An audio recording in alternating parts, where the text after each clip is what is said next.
یہ جو دل ہے نا، یہ زمین کی مثال ہے، یہ پورا تمہارا جسم زمین کی مثال ہے، اس کو پانی چاہیے۔ وہ پانی ہے قرآن کا اور سیرت کا، قرآن کا اور سیرت کا۔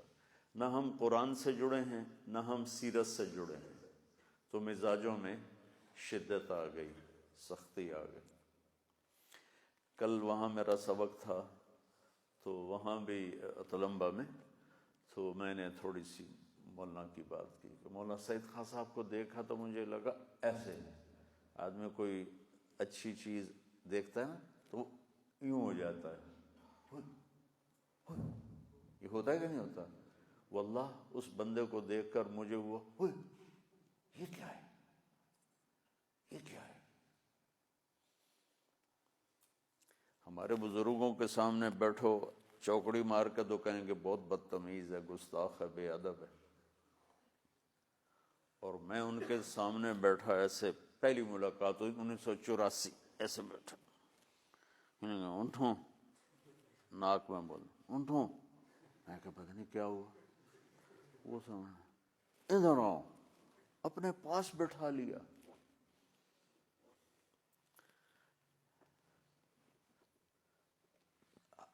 ہمارے ماحول میں تو ہے ہوئے آپ حضرت کے پاس بیٹھ گئے، میرے اوپر آپ بیتی ہے، پیر صاحب کے ساتھ بیٹھ گئے، اتنی بے ادبی۔ ادھر بیٹھا ہوں، ساتھ بٹھا لیا۔ میں پھر عطیات میں بیٹھ گیا ڈرا ہوا کہ پتہ نہیں یہ کیا مصیبت ہے، چوکڑی مار کے بیٹھا، آرام سے بیٹھو، آرام سے۔ میری چوکڑی مروا دی، میں حیران پریشان کہ یہ کیا بزرگ ہے۔ تھوڑی دیر کے بعد اٹھے، میں نے کہا گھر گئے، دیکھا تو پلیٹ میں 3 سیب تھے، ہم 2 ساتھی تھے، ایک کو ادھر بٹھایا ایک کو ادھر بٹھایا۔ واللہ میں سمجھا اپنے کھانے کے لائے، ہمارے بزرگ تو پانی نہیں دیتے تو سیب کون دے گا، تو واللہ میں سمجھا کہ اپنے لیے لائے ہیں، تو انہوں نے ان کو چھیلنا شروع کر دیا، تو مجھے اور یقین ہو گیا۔ میں نے کہا اگر ہمارے لیے ہوتے تو کہ چلو بھی کھاؤ، تو وہ ان چھیلنا شروع کر دیا، تو مجھے اور یقین ہو گیا کہ اب یہ بیٹھ کے کھائیں گے، بھوک لگ رہی ہے۔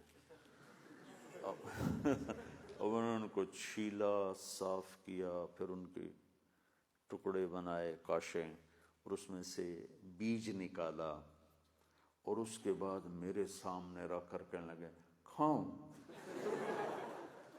مجھے تو کھانا ہی بھول گیا، یہ کیا بزرگ ہے جو اتنا کچھ کر کے کہہ رہا کھاؤں۔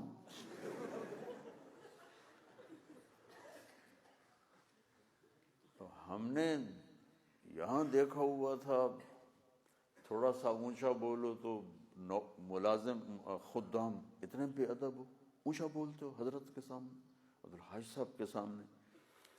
تو میرے دل میں نا ایک ہوک اٹھی کہ کاش میں اس بندے کی صحبت میں رہوں۔ یہ 84 کی بات۔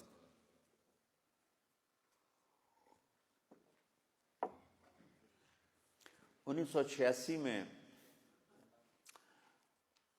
سعودی گورنمنٹ نے ان سے لیا عہد نامہ کہ یہاں میں لکھ کے دو کہ آپ تبلیغ کا کام نہیں کرو گے۔ ان کا نہیں، یہ میں نہیں لکھ کے دیتا۔ ان کا پھر ہمارے ملک سے نکل جاؤ، کہ نکل جاتا ہوں۔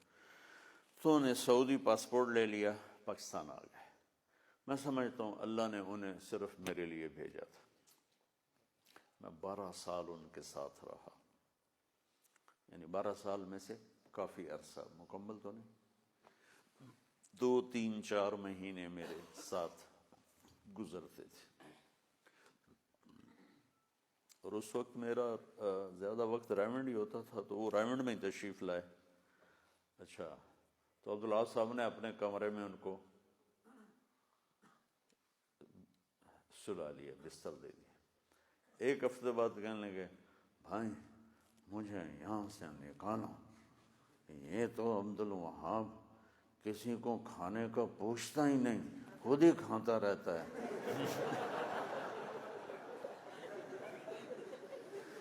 میں یہاں نہیں رہتا۔ سو جا کے نا عربوں کے کمرے میں بستر ڈال دیا، اتنا بڑا انسان، اور عربوں کے کمرے میں عام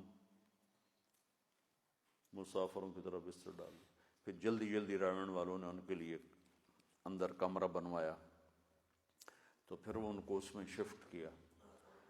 تو ان کا دسترخوان ایسے چلتا تھا جیسے پانی چلتا ہے۔ اور مجھے زندگی میں ایک دفعہ ناراض ہوئے، اور کس بات پر؟ ہم 96 میں حج پر گئے اور 4 مہینے اکٹھے ہمارا سفر تھا۔ تو ان کے ہم نواسے کے گھر میں تھے، تو کمرے میں قالین اور دیوار کے ساتھ گدا ہوتا تھا، یہ عربوں کا وہاں ثقافت، تو وہ اس پر بیٹھے تھے۔ اس سے اعلیٰ قالین تھا، تو کچھ عرب آئے اور آ کر بیٹھ گئے، میں بھی بیٹھا ہوا تھا۔ تو ایک دم اٹھے اور سامنے پڑے تھے گدے، تو ایک گدا کھینچا اور گدا ہاتھ میں، انہوں نے کہا دیکھو، یہ بس ان کو دیکھو، مہمان کا سب سے پہلا اکرام اسے بٹھانا ہوتا ہے۔ میں نے کہا اتنا اعلیٰ قالین بچھا ہوا ہے، اس پہ کسی گدے بچھانے کی کیا ضرورت ہے؟ لیکن جو کہ خود گدے پر بیٹھے تھے تو انہیں وہ گدا کھینچا، ان کے سامنے بچھایا، ان کو بٹھایا، اور میں لگا کہ زمین پھٹے اور میں اس میں غائب ہو جاؤں۔